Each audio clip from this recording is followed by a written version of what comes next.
దట్టమైన అడవిలో ఒక అందమైన సరస్సు సమీపంలో ఒక తోడేలుండేది. ఆకలితో ఉన్న తోడేలు కడుపు శబ్దం చేస్తోంది. 3 రుచికరమైన చిన్న పందుల మీద తన దృష్టి పడింది. వాటిని పట్టుకోవడానికి, తన డిన్నర్లో వాటిని చేయడానికి అవకాశం కోసం ఎదురు చూస్తోంది. పందులలో వృద్ధ పంది అత్యాశ మరియు తిండిపోతు. అతను ఎల్లప్పుడూ తన సోదరుల ఆహారాన్ని తినేవాడు. వారు తన సొంత ఆహారాన్ని ఎప్పుడూ పంచుకోలేదు. అయ్యో ఆగు, అది నా ఆపిల్ కదా, నేను తర్వాత తినడానికి పెట్టుకున్నాను. ఒక అత్యాశ తిండిపోతు పంది. నిన్ను ఎలా పట్టుకోవాలో నాకు బాగా తెలుసు. చెడ్డ తోడేలు తిండిపోతు పందికి ఇష్టమైన ఆపిల్లో ఒకదాన్ని అడవి మార్గంలో ఉంచింది. అతను దారి చివరిలో ఒక ఉచ్చుని అమర్చాడు. ఇప్పుడు ఈ యాపిల్స్ చాలా తిను, తద్వారా నేను నిన్ను తింటే నేను కూడా నిండిపోగలను. పెద్ద తిండిపోతు పంది తన ఇంటికి వెళ్ళేటప్పుడు నేలపై అనేక రకాల యాపిల్ ఉన్నాయని గ్రహించినప్పుడు చాలా ఆనందపడ్డాడు.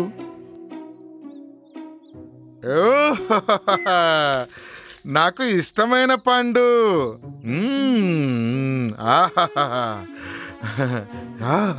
ఇదిగో మరొక యాపిల్.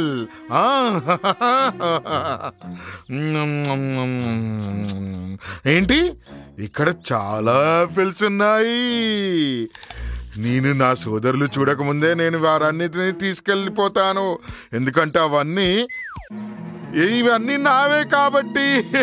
పెద్ద తిండిపోతు పంది చివరి యాపిల్ని ఎంచుకోవడానికి ప్రయత్నిస్తున్నప్పుడు తోడేలు వల తాడుని లాగింది.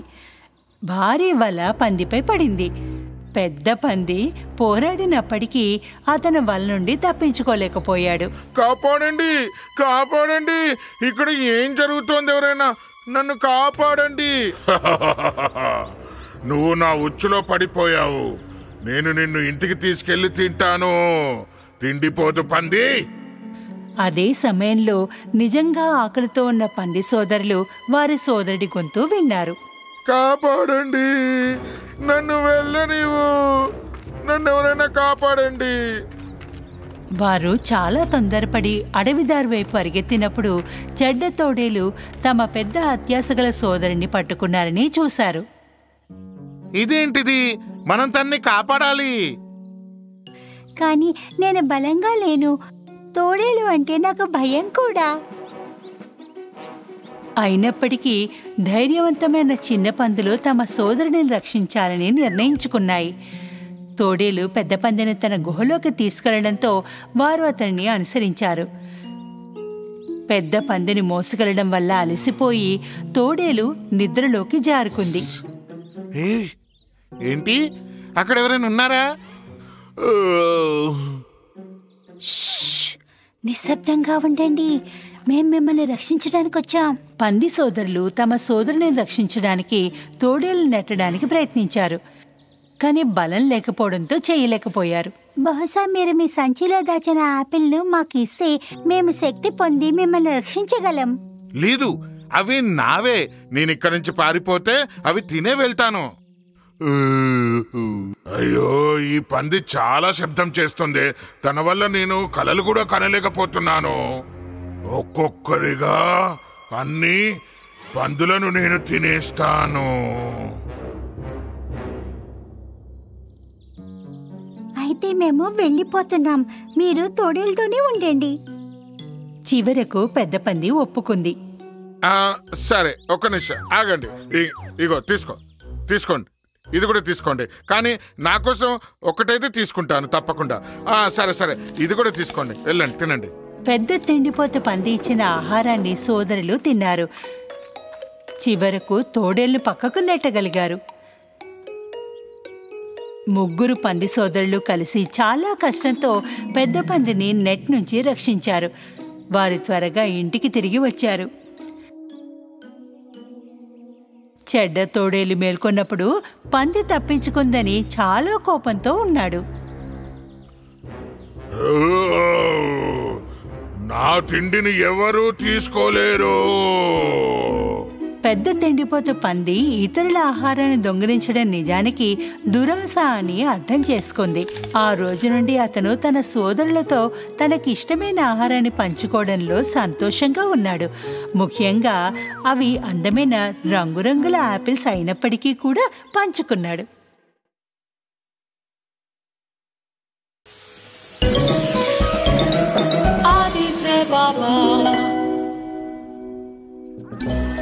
లిటిల్ మెర్మైడ్ మరియు మాయమైన చేప.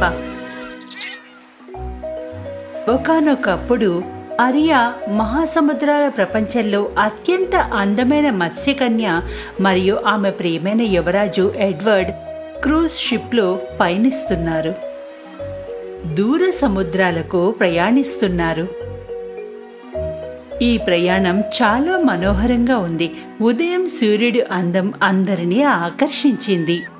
నా మహారాజా, నేను మీతో ప్రయాణించగలను నా జీవితాంతం ఈ అందమైన సముద్రంపై.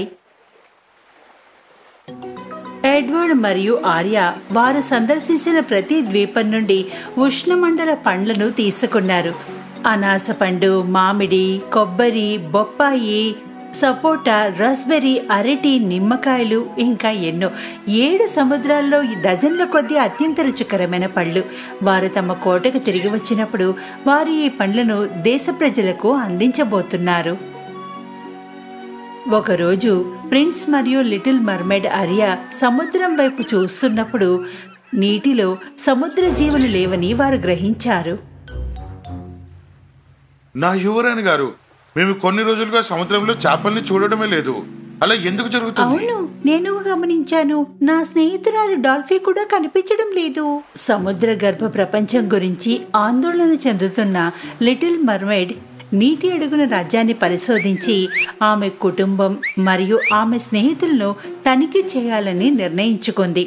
ప్రిన్స్ ఎడ్వర్డ్ ఆమెను ఓడ యొక్క విల్లు వైపుకు నడిపించాడు. ఆర్య ఆందోళన చెందింది. నా రాకుమారా, నేను సూర్యాస్తమయం నాటికి రాకపోతే నీటి అడుగున ప్రమాదకరమైనది ఏదో జరుగుతుందని అర్థం. లిటిల్ మర్మైడ్ ఆర్య ఓడ చివరి వరకు నడిచి సముద్రంలోకి దూకింది. ఆమె నీటిలోకి వెళ్లిన వెంటనే ఆమె మానవ కళ్ళు అద్భుతంగా తిరిగి మత్స్యకన్య తోకగా మారిపోయాయి. ఆర్య లోతైన మహాసముద్రపు సామ్రాజ్యం వైపు నీటి ద్వారా వేగంగా ఈదుకుంటూ వెళ్ళింది. కానీ చుట్టూ చేప స్నేహితులను చూడలేకపోయింది. సముద్రం చాలా నిశ్శబ్దంగా, ఖాళీగా ఉంది. ఆమె తన స్నేహితుల్ని పిలిచింది. డాల్ఫీ, విల్లీ, నా మిత్రులారా, ఎక్కడున్నారు మీరు? కానీ ఎవరూ స్పందించలేదు. ఆర్య ఇసుక మరియు నీటి శబ్దం తప్ప మరేమీ వినలేదు. అద్భుతమైన మహాసముద్ర సామ్రాజ్యం మొత్తం మెరిసే నీల సముద్రం ప్రశాంతంగా, ఖాళీగా కనిపించింది. చిన్న మత్స్యకన్య ఆర్య ఇసుకలో ఒక సముద్రపు షెల్ వైపు ఈదుకుంది. సీషెల్ ఒక డైరీ మాదిరిగా నీటి అడుగున ప్రపంచంలో ప్రతిధ్వనిని మరియు ప్రతి తరంగాన్ని అద్భుతంగా రికార్డ్ చేస్తుంది. ఆర్య తన చెవిని సీషెల్లో పెట్టి జరిగిన విషయాల్ని వినడం ప్రారంభించింది. ఇది మా నీటి అడుగున ఇంటిలో ఒక ప్రకాశవంతమైన మరియు ఆహ్లాదకరమైన రోజు. రంగురంగుల చేపలు, డాల్ఫిన్లు మరియు జెల్లీ ఫిష్ చురుకుగా మరియు ఉల్లాసంగా ఉండేవి. సూర్యరశ్మి సముద్రపు అడుగులోకి వచ్చాక నీటి ద్వారా ఫిల్టర్ చేయడంతో దుష్ట మంత్రగత్తెలు వేగంగా మరియు ఆమె సహాయకుడు స్నేక్ వచ్చారు.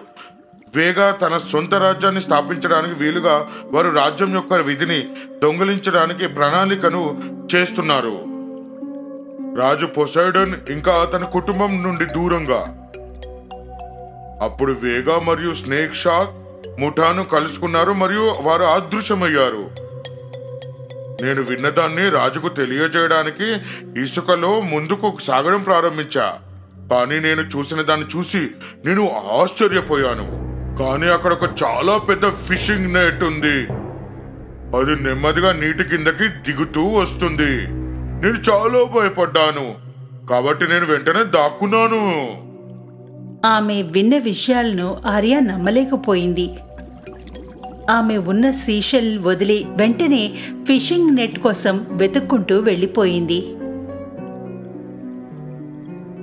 కొంచెం ఈత కొట్టిన తర్వాత ఆమె సముద్ర జంతువులతో నిండిన భారీ ఫిషింగ్ నెట్ను చూసింది. ఆమె బెస్ట్ ఫ్రెండ్ డాల్ఫీ అందులోనే ఉంది. డాల్ఫీ, చివరికి నేను నిన్ను కనుగొన్నాను.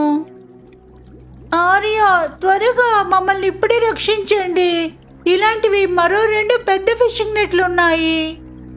మత్స్యకన్య వాటిని రక్షించే ప్రణాళిక గురించి ఆలోచిస్తుండగా ప్రిన్స్ ఎడ్వర్డ్ తన ఓడలో ఉన్నాడు. ఆమె సమాధానం కోసం వేచి ఉన్నాడు. ఆమె చాలా కాలం గడిచిపోయింది వెళ్ళి, కాబట్టి ప్రిన్స్ ఎడ్వర్డ్ ఆందోళనలో ఉన్నాడు. అతను మాయా సముద్రపు ధూళిని తీసి దాన్ని మింగివేసి ఆమె నీటిపై దూకేశాడు. అతను నీటిలో ఉన్న వెంటనే ప్రిన్స్ మానవ కాళ్ళు తోకగా మారిపోయాయి. అప్పుడు అతను ఆర్యా కోసం వెతకడానికి తన శక్తితో ఈత కొట్టడం ప్రారంభించాడు. వేగా మరియు స్నేక్ వీటిలో ఒక ఫిషింగ్ నెట్లు ఉన్నట్లు ఆమె గమనించింది.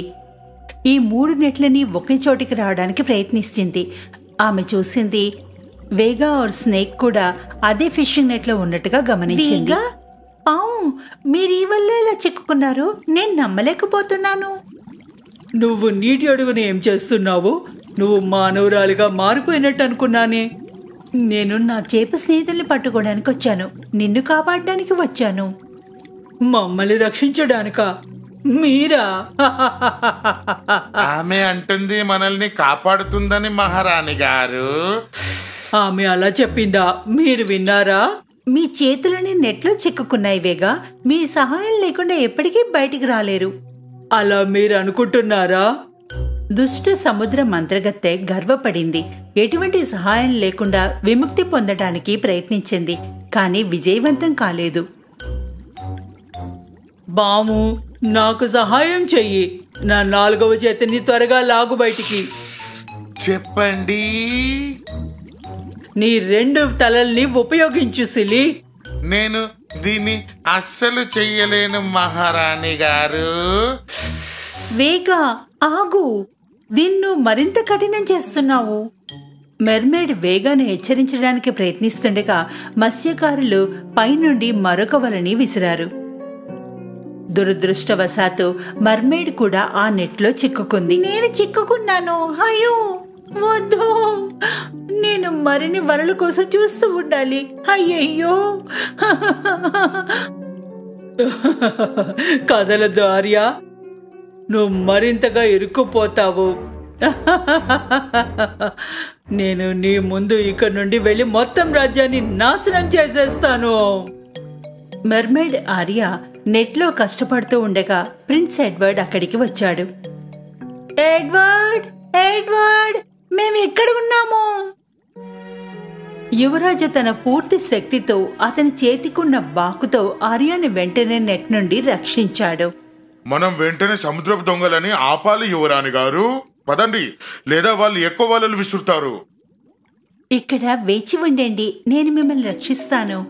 మెర్మేడ్ నెట్టుకున్న తాడును అనుసరించి త్వరగా ఈదుకుంటూ వెళ్లి ప్రిన్స్ ఎడ్వర్డ్ ను ఆమెను పట్టుకోవడానికి ఎంతో కష్టపడ్డాడు. పెరేట్ జాలరీ త్వరగా ఆపాల్సిన అవసరం ఉందని వారికి తెలుసు. వారు ఎక్కువ వలలు పడకముందే ఆపాల్సి ఉంది. ఆర్యా నీటి ఉపరితలంపైకి వచ్చి మత్స్యకారులపైన కేకలు వేసింది. హే సముద్ర జాలరులారా, మీరు మహాసముద్రంలోకి నెట్టి వదిలారు. కింద నివసిస్తున్న వేల సముద్ర జీవులున్నాయి. మీరు వారికి హాని చేయకూడదు. సముద్ర మత్స్యకారులు ఆర్యాను విస్మయంగా చూశారు. మరొక వలను సముద్రంలోకి విసిరే ప్రయత్నం చేశారు.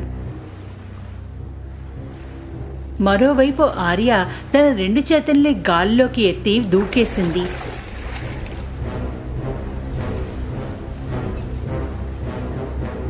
ఇది చూసిన సముద్ర దొంగలు మత్స్యకన్యను చూసినప్పుడు భయపడి ఆశ్చర్యపోయారు. సముద్రం మీద ఆర్య యొక్క మాయాశక్తి భారీ తరంగాలను మరియు బలమైన గాలులను సృష్టించింది. సముద్ర మత్స్యకారుల ఓడలను వారి వలలు నీటి అడుగుల రాజ్యానికి దూరంగా పంపించేసింది.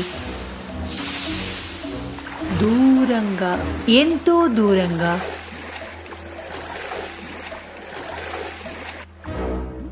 ప్రిన్స్ ఎడ్వర్డ్ వలల్ని కత్తిరించి వేగంగా పనిచేశాడు.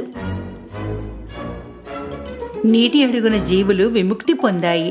నిజానికి కొన్ని దుష్ట జీవులు వెంటనే పారిపోయాయి. యువరాజు మరియు ఆర్యాకు కృతజ్ఞతలు కూడా చెప్పలేదు. ఆమె రక్షించబడినప్పటికీ వేగా కోపంతో మర్మెడ్ ఆర్యాను ఆమె రక్షించింది. మహారాణి గారు, ఆ చిన్న చాప పిల్ల మత్స్యకన్య మనల్ని నిజంగా కాపాడింది కదా. మేము ఆమెకు కృతజ్ఞతలు చెప్పినప్పటికీ పాము, కానీ ఇది నా మిషన్ని ఎప్పటికీ మార్చలేదు. నేను ఆ రాజ్యాన్ని నాశనం చేసి తీరుతాను. అక్కడ ఉన్న నిధంతా నాదే అవుతుంది. లిటిల్ మర్మెయిడ్ యొక్క చేప స్నేహితులు ఆమెను మరియు రాజును రక్షించినందుకు కృతజ్ఞతలు తెలిపాయి. మేము ఎల్లప్పుడూ నీటి అడుగున ప్రపంచానికి రక్షకులుగానే ఉంటాము, చింతించకండి. ఆర్యా మరియు ఎడ్వర్డ్ ఓడను శాశ్వతంగా రక్షిస్తామని సముద్ర జీవులు వాగ్దానం చేశాయి. మరోసారి సముద్ర జీవులు లోతైన నీలిరంగు నీటిలో స్వేచ్ఛగా ఈదుతున్నాయి. ఆర్యా మరియు ప్రిన్స్ యొక్క మంచి హృదయాలకు, ధైర్యానికి కృతజ్ఞతలు. నీటి అడుగున రాజ్యంలో శాంతితో పాలించి భూమి చుట్టూ వ్యాపించింది. వారు సంతోషంగా జీవించారు ఎప్పటికీ.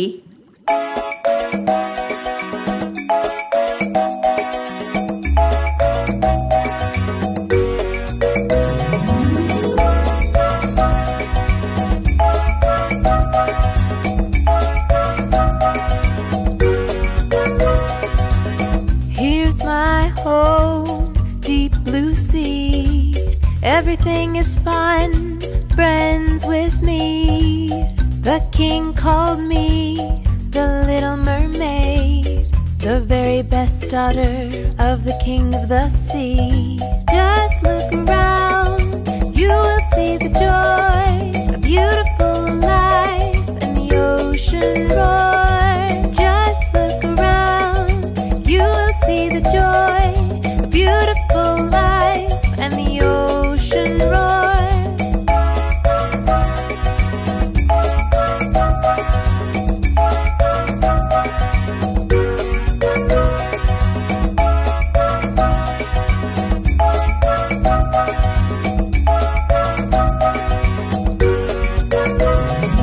Starfish, octopus, and dolphins are all around. Now we are dancing in the moonlight. The deep blue sea is my safe place, where my family is hidden from the waves. Just look around, you will see the happiness